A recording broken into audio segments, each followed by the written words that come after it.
mooy sa position sur ce débat autour des conclusions du FMI lors de sa dernière visite?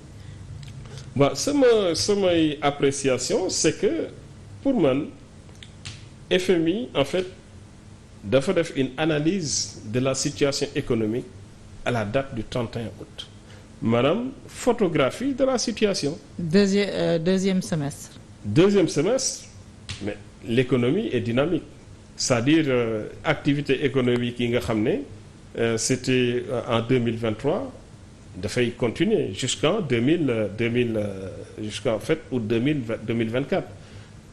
Autrement dit ce sont des cycles mën nga dem décembre janvier février l'économie se porte bien mars avril il y a une crise politique économie bi ralentir mu am reprise après amat des difficultés au 31 août le FMI ce qu'il a dit c'est très simple Sénégal croissance bi ñu doon xaar croissance bi dafa nar a baisser pourquoi parce que dafa am ay contre-performance économique contre-performance fu mu jógee ci mine peut-être l'activité a diminué en termes d'intensité ci agro-industrie il y a une baisse aussi du dynamisme économique mais également ci BTP yi tout le monde sait que c'est l'État qui porte les BTP État mooy yore les gros projets d'investissement public de construction publique te dama jox en temps de crise ce qu'il faut État mooy relancer économie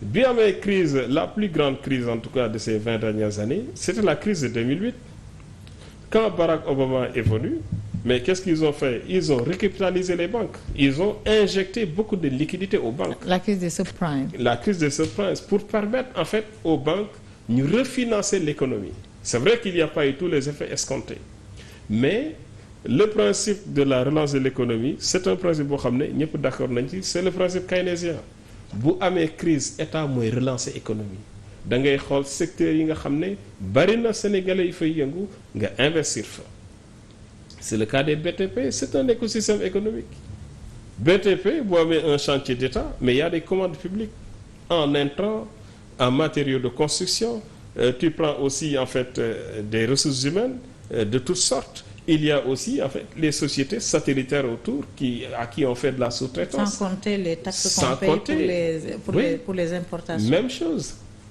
chose pour en tout cas le secteur en tout cas des mines c'est vrai il y a eu peut-être des suspensions mais il faut permettre à l'activité minière de continuer il faut pas bloquer l'activité minière parce que c'est une activité qui crée de la richesse tu peux réglementer rappeler les règles fixer des conditions être intransigeant mais tu laisses l'activité économique mais c'est la même chose pour les marchands ambulants dañ leen di fàtte même c'est que le secteur tertiaire commerce banque télécom mais mooy secteur bi nga xam ne bokk na ci secteur yi gën a andi recette ci Sénégal qu'est-ce qui s'est passé avec les marchands ambulants il y a une démarche boo xam ne c'est une démarche qui n'a pas été bien préparée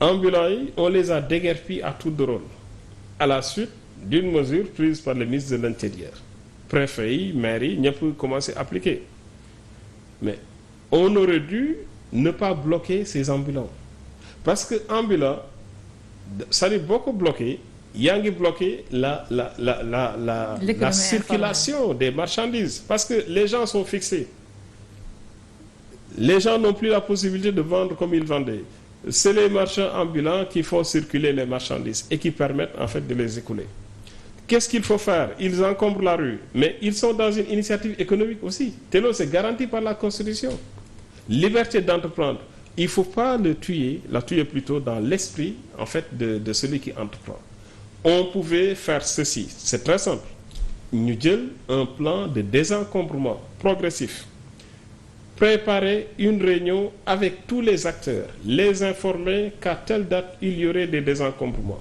mais en attendant dinañ leen defal des sites de recasement adaptés c'est ça qu'on avait inscrit dans le programme Diomaye Président te dinañ leen formaliser dinañ leen fiscaliser te tout le monde sait que foofu ay niche de recettes fiscales mais niñ ko defee après à la suite de l'arrêté chaque préfet maire est sorti ku nekk andi say mesures mais finalement on a c'est important parce que ces jeunes-là la plupart ils ont eu l'impression après d'être ostracisés.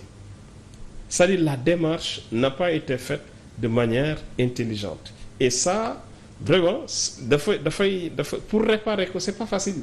mais yow en tranchant en évoquant le débat sur la paternité des mauvaises performances économiques yi nga xam ne moom la FMI wax ci dernier rapport am yow da nga jàpp ne su ma la dégloo que ce n'est pas la conséquence des troubles électoraux, ce n'est pas la conséquence des choix antérieurs faits par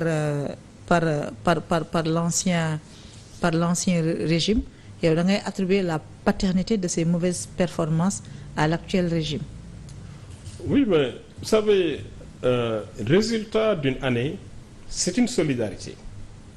Parce que le vote du budget bi kan lañ ko votel dañ ko voté woon pour le gouvernement du président Macky Sall. boo jëlee par exemple recette fiscale impôt sur les sociétés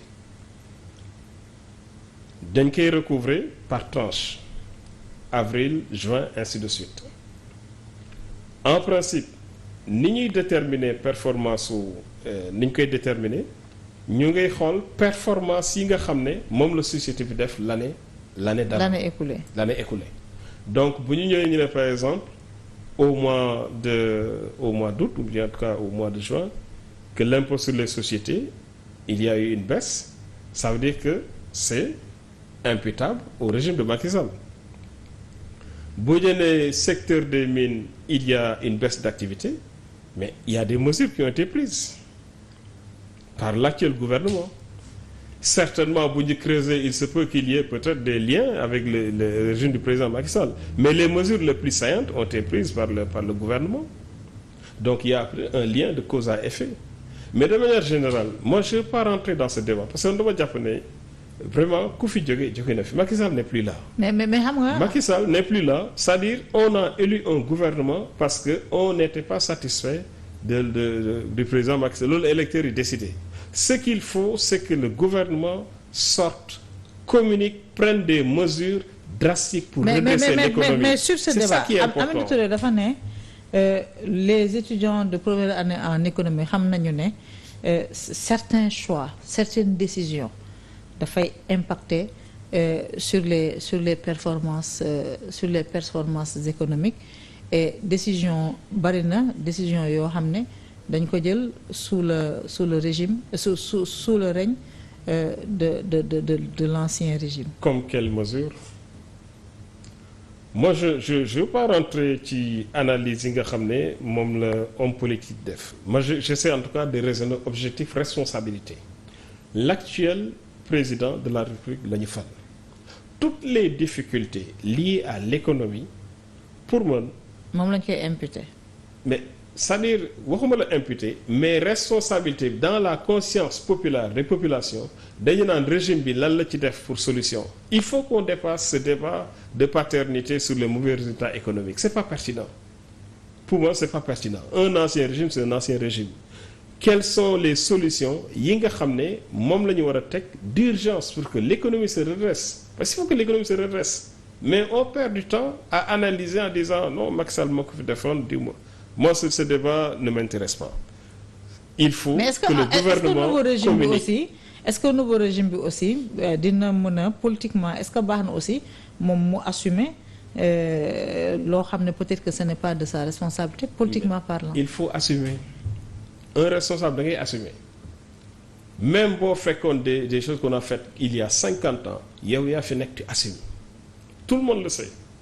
Il y a des mauvaises pratiques yoo xam ne da nga koy fekk ci biir mais tu assumes parce que c'est la continuité de l'État.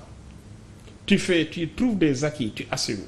Mais li gën a important et c'est ça que les populations jugent aujourd'hui.